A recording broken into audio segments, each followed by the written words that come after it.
Colette's office. Colette's not doing very well.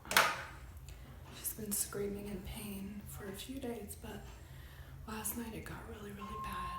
Like, really bad. So, I got her here at the vet. Hopefully they can help her. I don't know. We know she has bone spurs, but I don't know if that's what's causing her all this pain. She can't use her left side very well.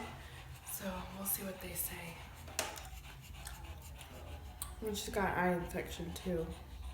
It says most of the pain is in her neck, it seems like, with the nerves run down, you know. So she has some old x-rays they're gonna look at, and then we'll see what they say after that. She's very scary. Colette, can you say hi? Oh, she's so scared, poor baby. Hopefully they can help her so she can live a little bit longer. It's just so sad. They're gonna keep her here at the vet for a few hours. They're gonna sedate her and then do some x-rays. They think all the pain's in her neck. I think I just said that a minute ago. I'm so tired. But yeah, he's gonna do an x-ray of her, and then I have to pick her up this afternoon and see what they found out. So he knows that there's a bone spur in her neck, but he doesn't know how bad it is. And then he said he might have to just try like a different medication depending on what they find. So anyways, I'll update y'all later. Okay, so I'm gonna take these off. So I just heard from the vet, and I really didn't understand exactly what he said. I should have been writing it down. I was just like, I don't know.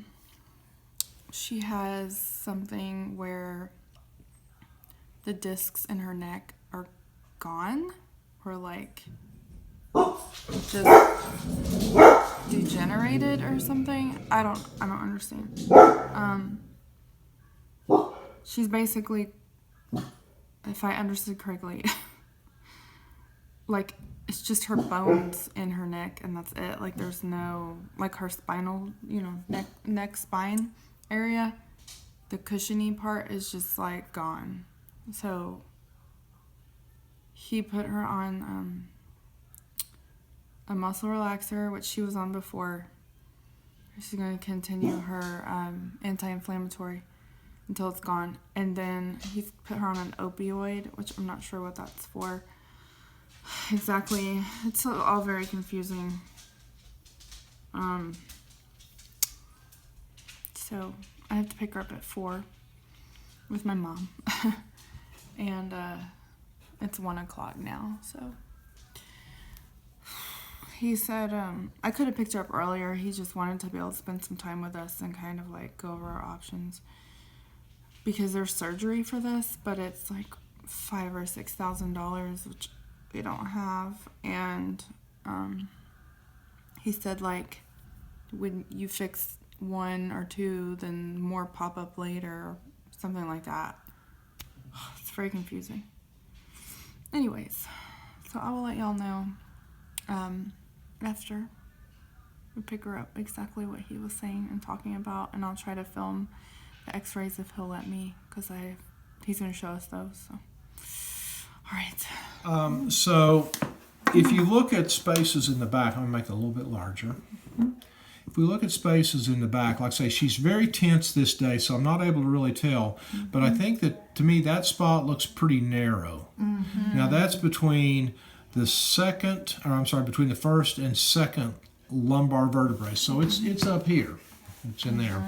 I can't really tell a lot. She's very tense, muscular here. She's just eaten a meal. She's got stool in her colon, and here's some loops of gas in her colon and her small intestines.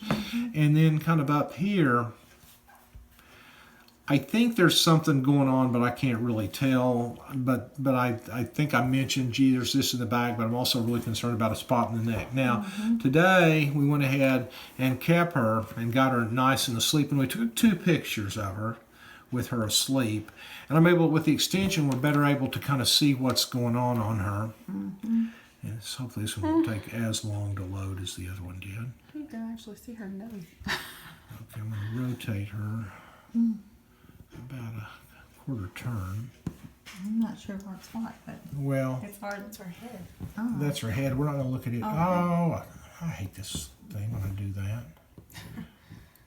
Modern technology. Modern that. technology. Okay, so this is her pelvis back in here. So I'm able to really focus on this. And one of the things we look at on a lot of these dogs is what we call intervertebral disc spacing, the space between the bones of her back.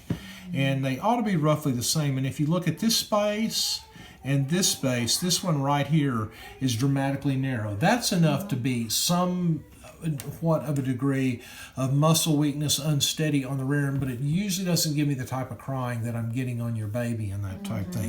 So like I say, I know for a fact she has some lumbar disc disease, but I think the more dramatic thing on our baby and the thing that gives us these traumatic outcrying bits is what we should see is a fairly smooth bottom of these bone joints and all that. And down here between really, and this is the first and second cervical vertebrae, there's some bone spurring there. Between the second and third, it's really, really dramatic going on there. I mean, that's just almost bone on bone. And then back here, okay, so we're going to count back. So we're going 1, 2, 3, 4, 5, between the fifth and sixth cervical vertebrae. There's some pretty good spurring going on down in there. Kiddo, hers are just worn out, and now we've got bone on bone. We got neck arthritis, and neck arthritis or any type of vertebral arthritis can put pain on the nerves that can be rather significant. So what we've done, I gave her a shot of an opioid earlier today to kind of take the edge off of her.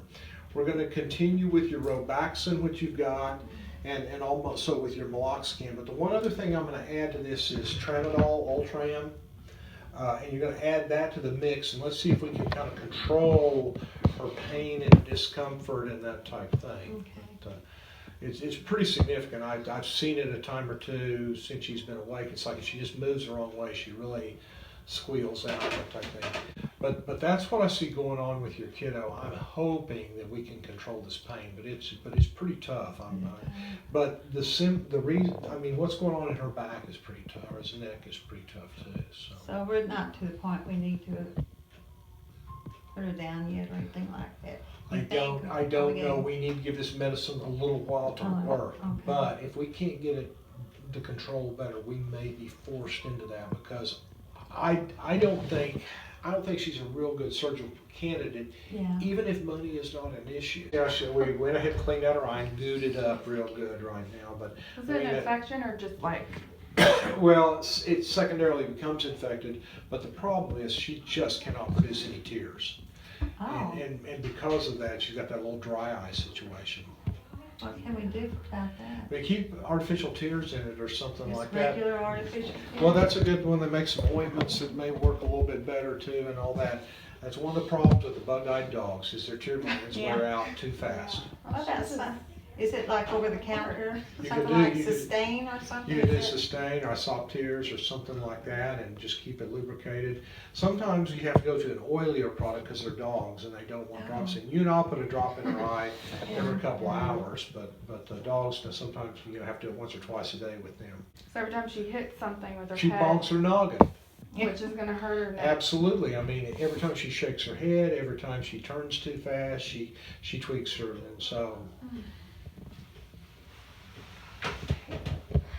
She made her a nice ramp, built her a ramp, and it worked. But she had to put lights on it, and for some reason, It's all she can see is a light. I don't know if she can But see she it. can't see very well. That left eye has got pigmentary keratitis, and the right eye's about shot too. So I mean, it's a 14-year-old little dog. If you made it this far, you know what is wrong with her. And I didn't want to film the vet because, I'd have to ask him, and I just didn't want to do that, so that's why I set the phone down. But basically she's on pain meds now until we decide that it's time to let her go. So I just got a text from my mom, and my mom has Colette right now, So I am gonna look at that text real quick and then I'll be right back. Okay, she was just letting me know that Colette's doing well. She's asleep, I guess. She's on, as you heard, like 3 different medicines, so those will keep her, I guess, pain-free, maybe. I don't know. She's still, like, I was over there earlier and she still just, like, yells out if she turns her head the wrong way. So, I don't know. My mom just said she would keep her tonight and see how her first night is on medication, if she, like, yells a lot in her sleep or if she sleeps well, because I haven't slept in a few days, really, because my daughter had the flu. My other daughter this time had the flu, and I had to take care of her and give her her medications, and it was just like, so I don't know. I haven't slept. Colette is staying there until tomorrow, and then we'll go from there. So if y'all would say a little prayer for her, and I will keep y'all updated on what we do. All right. Thanks for watching. Love y'all.